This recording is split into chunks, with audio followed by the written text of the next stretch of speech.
Un domingo mi esposa y yo nos preparamos para asistir a la iglesia. Ya listos nos subimos en el automóvil y nos dirigimos a disfrutar de lo que Dios tenía preparado para ese día. Cuando nos estábamos acercando a la iglesia, un automóvil se pasó el alto provocando una colisión en contra del nuestro. Justamente nos chocó en la puerta delantera al lado del chofer. En ese momento nosotros sentimos que ángeles amortiguaban el golpe y nos sentimos livianos en aquel instante. Después que nos percatamos del suceso, la señora que conducía el automóvil que provocó el accidente se dirigió a nosotros y me preguntó que si estábamos bien y que si nuestro automóvil tenía seguro, a lo que le contesté que sí, pero le retorné la misma pregunta y ella me contestó que no. Después de recobrar nuestro ánimo, hicimos los análisis correspondientes y nos dimos cuenta que la señora había cometido el error de brincarse el alto permanente intermitente. Hay circunstancias que son inevitables y a cualquiera en este mundo le pueden suceder, sean cristianos o no cristianos. Nadie está exento de las circunstancias, llámese como se llamen. Pero la diferencia la hace cuando una persona tiene a Cristo en su corazón. Dios siempre tiene un cuidado maravilloso para con sus hijos. Aunque no entendamos por qué nos suceden las cosas, pero podría uno pensar y decir, ¿por qué Dios? Si voy para la iglesia, voy para algo bueno. Pero vemos en la historia que a muchas personas llenas de fe y victoria e hijos de Dios también les suceden o les sucedieron situaciones difíciles, provocando mucha angustia en su corazón hasta el punto de querer morir.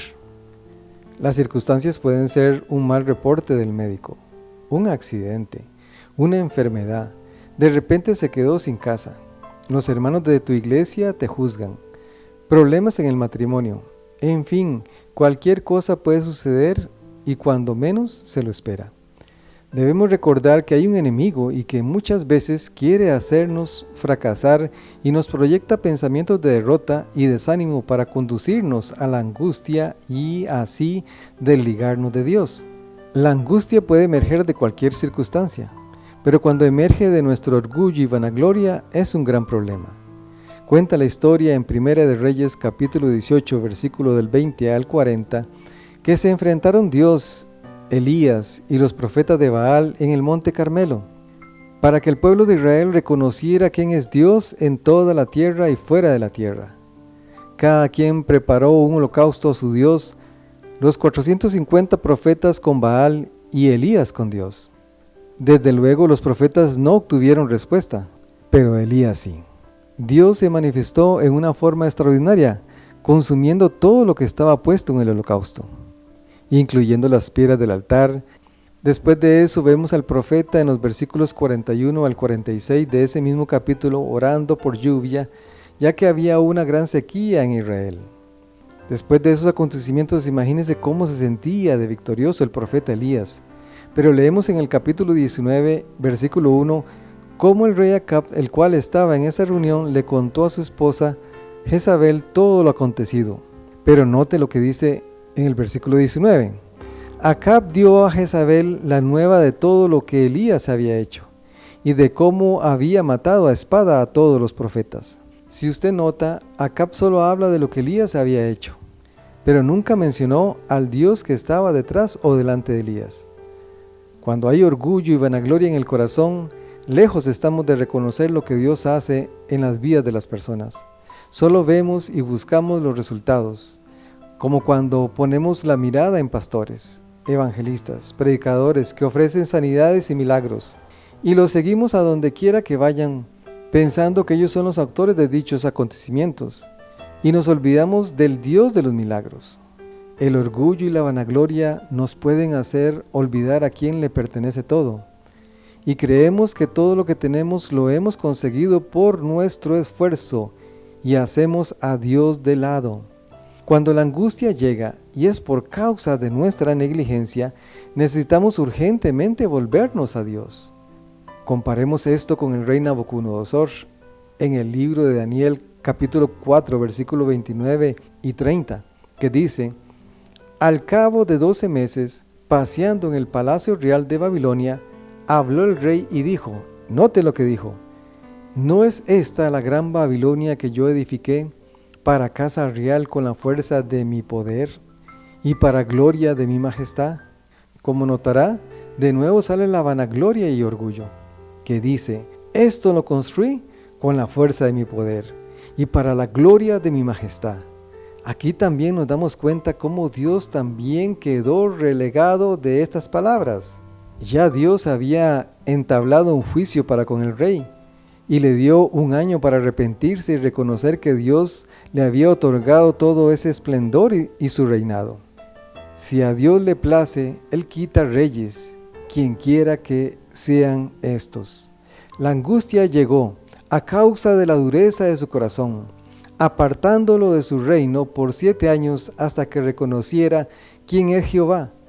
Pero volvamos al profeta Elías, que estaba muy contento con todo lo que había acontecido. Al recibir el reporte de Jezabel de su esposo Acab, ella se enojó y mandó un mensaje de muerte en contra de Elías. En Primera de Reyes capítulo 19 versículo 2 que dice, entonces envió Jezabel a Elías un mensajero, diciendo, así me hagan los dioses y aún me añadan, si mañana a estas horas no he puesto tu persona como la de uno de ellos. Elías siempre pensó que él era el único profeta que quedaba de parte de Dios, y no era así. Pero unas simples palabras de Jezabel lo llevaron a sentirse con temor y frustración, dando cabida al miedo que lo obligó a huir de aquel lugar y a buscar refugio lejos del alcance de los emisarios de aquella mujer. Como dije, todo puede estar muy tranquilo en nuestra vida y solo éxitos estamos coleccionando. Vemos la gloria de Dios en nuestras oraciones y prédicas. Vemos cómo nuestro ministerio va de lo mejor. Vemos cómo los enfermos se sanan. Cómo personas buscan de Jesucristo por la evangelización que realizamos. Vemos cómo nuestros negocios crecen. Pero ya sabemos quién produce la angustia y tratará de desanimarnos de alguna manera, y así lo hizo con Elías, de tal forma que Elías deseaba morir, según Primera de Reyes capítulo 19 versículo 4, que dice, y él se fue por el desierto un día de camino, y vino y se sentó debajo de un enebro, y deseando morirse, dijo, basta ya, oh Jehová, quítame la vida, pues no soy yo mejor que mis padres. Cuando la angustia se asoma, se paraliza nuestra mente, e incluso nuestro cuerpo, ya que no encontramos respuestas ante aquello que llegó. Elías se quedó dormido por el cansancio que lo agobiaba, pero vemos en los siguientes versículos cómo Dios no lo deja solo, y de la misma forma actúa con nosotros. Dios no se pone a juzgar al profeta por falta de fe o confianza en él, sino más bien le manda un ángel para que lo alimente y lo hidrate. Ahí vemos cómo actúa la gracia de Dios con el profeta. Y dice, y echándose debajo del enebro se quedó dormido, y he aquí luego un ángel le tocó y le dijo, levántate, come. Entonces él miró, y he aquí a su cabecera una torta cocida sobre las ascuas y una vasija de agua, y comió y bebió y volvió a dormirse. De igual forma se repitió la misma escena en el versículo 7 de Primera de Reyes capítulo 19, que dice, y volviendo el ángel de Jehová la segunda vez, lo tocó diciendo, levántate y come, porque largo camino te resta.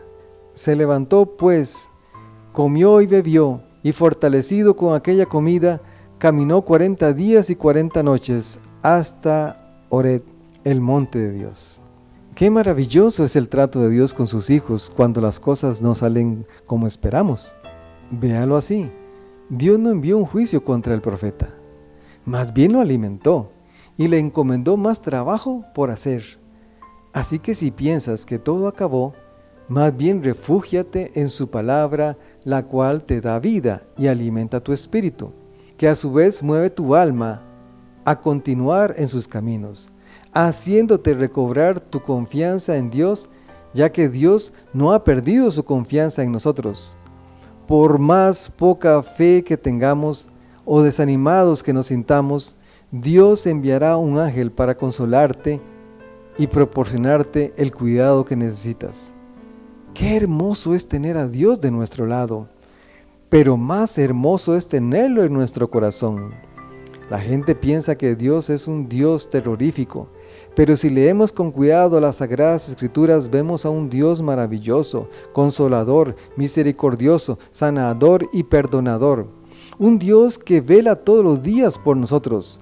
Nosotros como personas no merecemos nada, y como dice Isaías 64:6, si bien todos nosotros somos como suciedad, y todas nuestras justicias como trapos de inmundicia, y caímos todos nosotros como la hoja, y nuestras maldades nos llevaron como viento.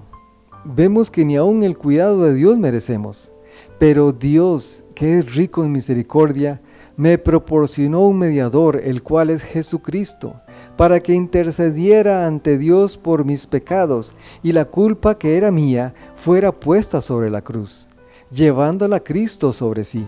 Él tomó el castigo que merecía, y lo llevó por mí, otorgándome su justicia, justicia que me hizo libre de todo mal que había hecho.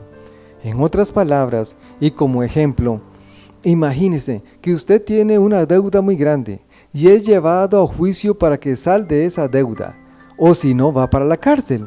Ahora, resulta que una persona se da cuenta de su situación y es movida en amor para ayudarlo, y se presenta ante el juez y le pide hacerse cargo de su deuda y pagarla por usted, a lo cual el juez accede y le concede el beneficio. ¿Cómo se sentiría? Pues con una felicidad extrema, que su deuda fue saldada y usted no hizo nada. No lo merecía, pero alguien se movió en amor por usted y lo libró de la cárcel. Eso mismo hizo Jesucristo en la cruz por usted. Él saldó su deuda con su sangre derramada en la cruz y lo presentó ante Dios como una persona limpia, quitando la enemistad contra Dios y otorgándole los beneficios de su gloria. Eso es para brincar y gritar, ¡Gloria a Dios! Dios nos sentó en lugares celestiales con Cristo Jesús, según Efesios capítulo 2, versículo 4 al 7. Que dice, pero Dios, que es rico en misericordia, por su gran amor con que nos amó, aun estando nosotros muertos en pecados, nos dio vida juntamente con Cristo. Por gracia sois salvos. Y juntamente con Él nos resucitó, y asimismo nos hizo sentar en los lugares celestiales con Cristo Jesús, para mostrar en los siglos venideros las abundantes riquezas de su gracia, en su bondad para con nosotros en Cristo Jesús. ¡Qué privilegio tan grande e inmerecido! Que estemos sentados, y no olvide eso, sentados en los lugares celestiales con Cristo Jesús. O sea, nada de lo que esté alrededor tuyo te arrancará de los brazos de Jesús, porque tu confianza está puesta en Él, pase lo que pase. Y según Gálatas 2, versículo 20 dice, con Cristo estoy juntamente crucificado, y ya no vivo yo, mas vive Cristo en mí. Y lo que ahora vivo en la carne, lo vivo en la fe del Hijo de Dios, el cual me amó y se entregó a sí mismo por mí. Eso es lo que sucede cuando me encuentro con Dios. Ya no vivimos nosotros, sino más bien Cristo vive en nosotros. Y lo que antes vivía en el pecado, ahora lo vivo en la fe de Jesús, que me aleja del pecado. Y al estar en Él, recibo de su gracia. Por gracia somos salvos, y esto es maravilloso, porque pensamos que el perdón de Dios era por esfuerzo, y nos frustrábamos porque nunca alcanzábamos la estatura de Cristo. Y lo bello es que Cristo nos hizo alcanzar su estatura por medio de su gracia y su perdón. Muchas veces andamos pensando que nos falta algo en el camino con Dios, pero la razón es que no nos informamos bien que en Cristo estamos completos. Cuando lo aceptamos como nuestro Salvador personal, sucedieron varias cosas de inmediato, como por ejemplo, fuimos adoptados hijos de Dios. Romanos 8, versículo 15 al 16 y luego el 23 habla acerca de eso. Somos herederos del reino, somos hechos libres, somos nuevas criaturas, estamos rescatados del reino de Satanás, estamos colocados en Cristo y mucho más. Nunca debemos olvidar la posición que tenemos en Cristo, aunque nuestra experiencia nos diga todo lo contrario. Dice el Salmo 55, versículo 22, Echa sobre Jehová tu carga y Él te sustentará. No dejará para siempre caído al justo. Y dice Juan, capítulo 16, versículo 33, estas cosas os he hablado para que en mí tengáis paz. En el mundo tendréis aflicción, pero confiad, yo he vencido al mundo. ¡Qué palabras más extraordinarias! Y nos las revela el mismo Jesucristo. Así que ya conoce su posición y al Dios que le otorgó esa posición. Lo que me toca es confiar y seguir hacia adelante, que Él va conmigo. Y si no has aceptado a Jesucristo como tu Salvador personal, te invito a que lo recibas haciendo esta oración. Repite después de mí: Señor Jesús, reconozco mis pecados y sé que no soy merecedor de tu perdón, pero te pido perdón de mis pecados y te acepto como mi Salvador personal. Y te doy gracias por tu gracia y tu amor que viene a mi vida en este momento. Amén. Te saludo y te bendigo. Hasta la próxima, tu amigo en Cristo Jesús, Fabio Cruz. Bendiciones.